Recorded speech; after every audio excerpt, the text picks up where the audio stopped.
Hello and welcome. My name is Dwayne Johnston and I'm a fourth year mechatronics student with minors in robotics and advanced electrical. I come from a trade background as an automotive electrician. This sparked my interest in electronics and automation and gave me the courage to go back to university to study engineering. My interests are centered around building automated projects that help improve the quality of life and lead to a greener future, such as this automated winch I designed to be able to assist in dispersing coral larvae over the reefs and help rebuild their ecosystem. I also believe that learning how to program enhances your ability to understand things in greater detail and encourage problem solving. In this presentation, I will present my project idea for my thesis. My idea is to introduce a graph-based SLAM topic into the robotics units here at QUT to demonstrate its usefulness in low-cost robotic applications. What is SLAM, you might ask? SLAM stands for Simultaneous Localization and Mapping, and is a chicken and egg problem that attempts to give autonomous robots the ability to localize themselves within their environment, as well as mapping the environment to be able to navigate through it. In my studies so far in mechatronic engineering, only 2 units cover this topic, and I don't believe they're given the time or depth they deserve. They only touch on extended Kalman filter approaches to SLAM.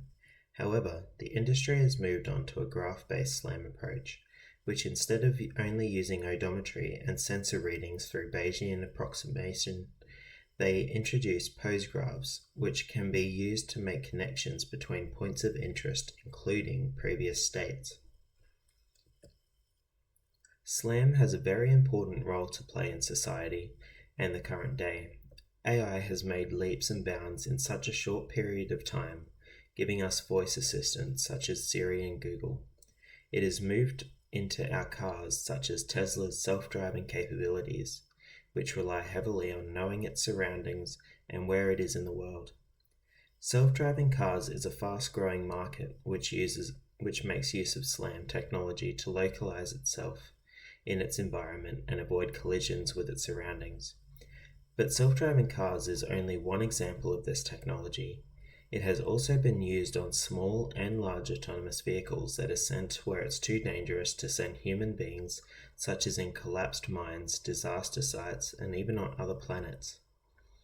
This is why I believe that it's important that the next generation of mechatronic and robotic engineers are equipped with the tools needed to enter this new high-tech world. How will this be done? Well, firstly, a look at the current literature to ensure that the most up-to-date information is taken into consideration when designing the project. Next would be looking at how the industry currently uses SLAM technology in their products. Companies such as CSIRO, BIA5, and Australian Jordan Robot are all Brisbane-based companies working on autonomous robots using SLAM technologies for localization and mapping. Next would be to get supervision and assistance from the professors and postgrad students currently teaching the Advanced Robotics Unit here at QUT.